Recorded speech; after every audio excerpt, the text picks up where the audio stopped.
Estamos iniciando a nossa aula número 190 do nosso curso de Filosofia Espírita e Interpretação dos Evangelhos segundo o Espiritismo. Na aula passada, fechamos a parte doutrinária de Paulo, o apóstolo, no sentido de termos, de uma forma, como eu disse anteriormente, exaustiva, analisado a doutrina da fé que ele propôs como mecanismo salvacionista. A fé em Jesus remite os pecados e, por uma série de fatos e princípios que nós detalhamos, remete o indivíduo, o crente, à salvação. Fechamos, então, essa análise, esse estudo, essa investigação. E agora passaremos para uma nova fase, ou novos lampejos de Paulo, em que ele vai reformar muito daquilo que ele colocou, que ele escreveu, como todo pensador, como todo homem que está sempre refletindo. A característica desses homens é mudar muito dos seus conceitos ao longo do tempo, o que decorre da sua experiência, do seu contato com a realidade, que também decorre da sua intuição, que é renovada. Então, após os surpreendentes versículos sobre a prevalência da caridade sobre a fé, como consta em 1 Coríntios 1, 13, em que ele mostra que que a caridade prevalece sobre a fé e a esperança, nós vamos ver um novo conceito que ele começa também a mostrar a sua evolução espiritual. Ele trata aqui da ressurreição, em que o corpo que chama espiritual. Ressurreição do corpo carnal para o corpo espiritual. E vamos ver porque isso tem muita relação com o nosso espiritismo. Coríntios 1, 15 a 35. Mas alguém dirá como ressuscitam os mortos? E em que, como corpo vem? Insensatos, o que não semeia não nasce, se primeiro não morrer. E quando semeias, não semeia o corpo, que há de ser, mas o simples grão, como do trigo ou de qualquer outra semente. Mas Deus lhe dá o corpo como lhe aprouver. Dá a cada uma das sementes o seu corpo apropriado. Então ele vai mostrando uma relação de semeadura de um corpo, figurando aqui, né, nessa parte agrícola, né, a parte do campo, e mostrando que a semente vai gerar um corpo. Né? Nem toda a carne é a mesma, diz ele, porque uma carne é dos homens, outra dos animais, outra das aves e outra dos peixes. Também os corpos celestiais e os corpos terrestres é, sem dúvida, uma a glória dos celestiais e outra dos terrestres. Então ele já vai fazendo essa divisão,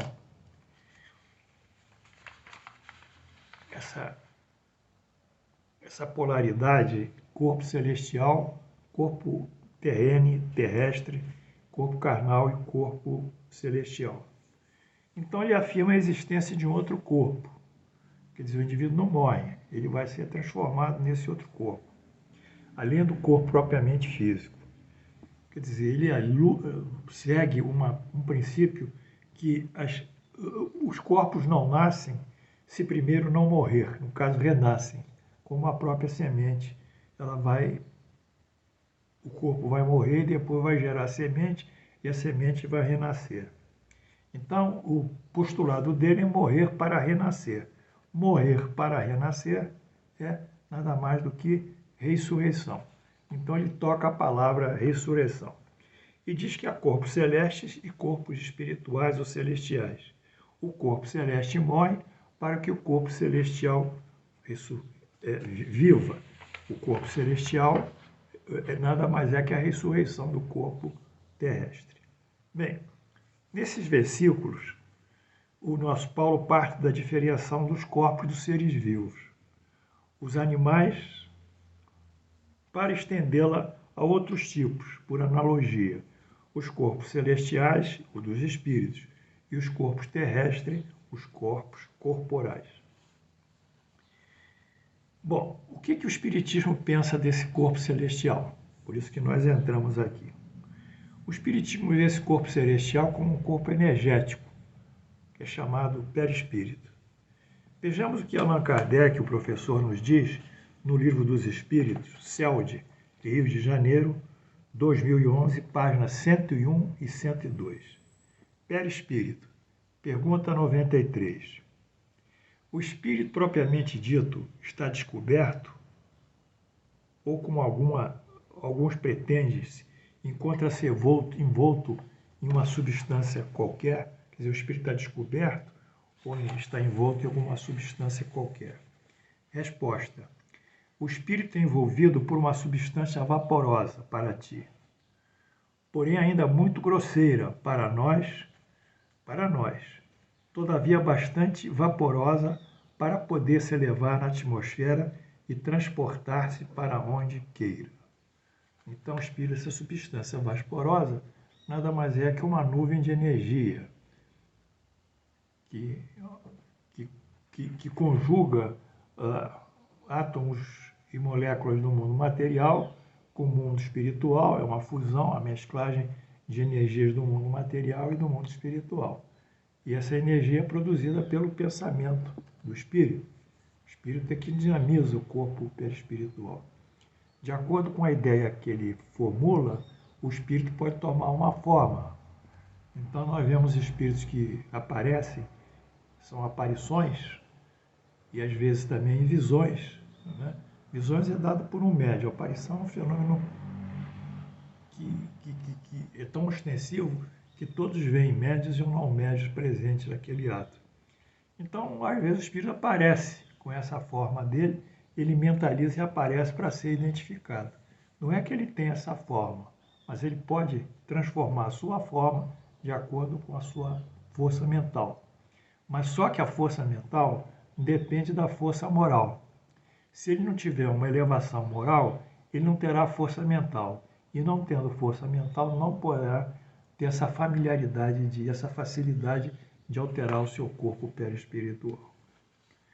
Allan Kardec continua.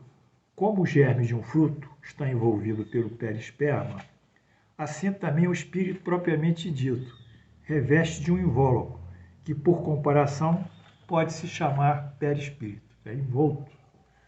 Pergunta 95.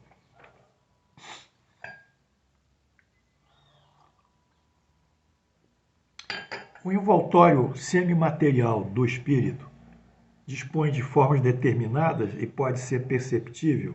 Resposta: sim. Uma forma correspondente à vontade do espírito, foi o que eu disse. E assim que ele vos aparece algumas vezes, quer nos sonhos, quer no estado de vigília, na aparição ou visão, e que pode tornar uma forma visível, até mesmo palpável. Aí é a grande aparição, aí é a materialização. Então nós estamos entendendo uma coisa importante que o Espiritismo nos coloca. A base do nosso progresso, como um todo, existencial, espiritual, a felicidade, a ausência de sofrimentos e de dores, a nossa evolução como um todo, ela depende da nossa evolução moral. A moral é a substância que cria todos os fatos, todas as ações humanas. Uma sociedade que não tem moral, não tem direitos e deveres, as ações humanas caminham para uma anarquia. E essa sociedade caminha para um quê? Para um grande status de confusão e de distúrbios. O crime pode andar solto, ninguém vai punir o crime, porque a justiça ela não está embasada desses valores morais, ou pelo menos se está na sua leis, os juízes assim não agem. Então, a moral é a substância de tudo. Por isso que o Espiritismo trabalha em cima da nossa modificação moral. Eu peço que vocês me acompanhem nisso. É aqui que nós começamos. E é aqui que o próprio Espírito também, de acordo com a moral, ele tem a potência mental, e a potência mental determina a energia pegar o fluido espiritual e dar uma forma nele, nesse fluido espiritual, como nós damos uma forma às vezes, numa massa de moldar, não é? Bom, de qualquer maneira, o Paulo já tinha assinalado alguma coisa em relação ao mundo espiritual, é verdade. A ressurreição em Paulo, a partir da concepção binária, espírito, corpo celestial, corpo material, estabelece o que vem a ser, segundo ele, a ressurreição. Vamos lá. Pois assim também é a ressurreição dos mortos. Semeia-se o corpo na corrupção, o corpo carnal, que decompõe-se, se desagrega. E ele ressuscita na incorrupção, que é o corpo espiritual.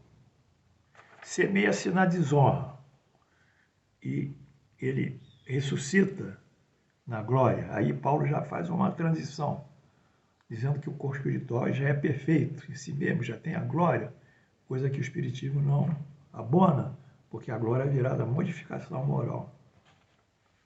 Semeia-se na fraqueza, ressuscita no poder. Então ele acha que o corpo espiritual é todo poderoso, ele deixou para trás todas as imperfeições, de repente, pela morte.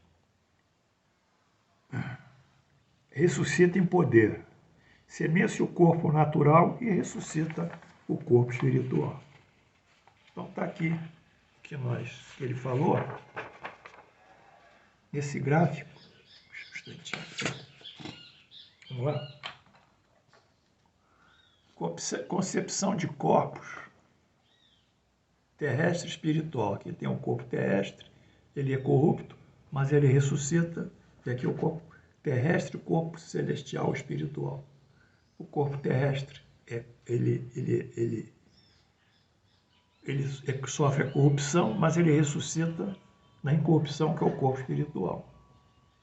O corpo terrestre, ele vive na desonra, ele deu uma qualidade, como se a matéria, nosso corpo, ele tivesse qualidades morais. Não é o corpo que vai ter qualidades morais, somos nós, espíritos. Mas ele acha. Então, essa qualidade moral que ele chama de desonra, ele ressuscita na glória. Então, o corpo espiritual ele é perfeito.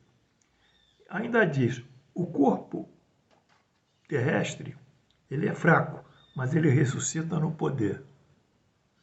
O corpo terrestre, ele é natural, claro que ele é natural, e ele ressuscita no corpo espiritual. Então, Paulo falhou aqui em configurar a matéria, o corpo, uma qualidade do espírito.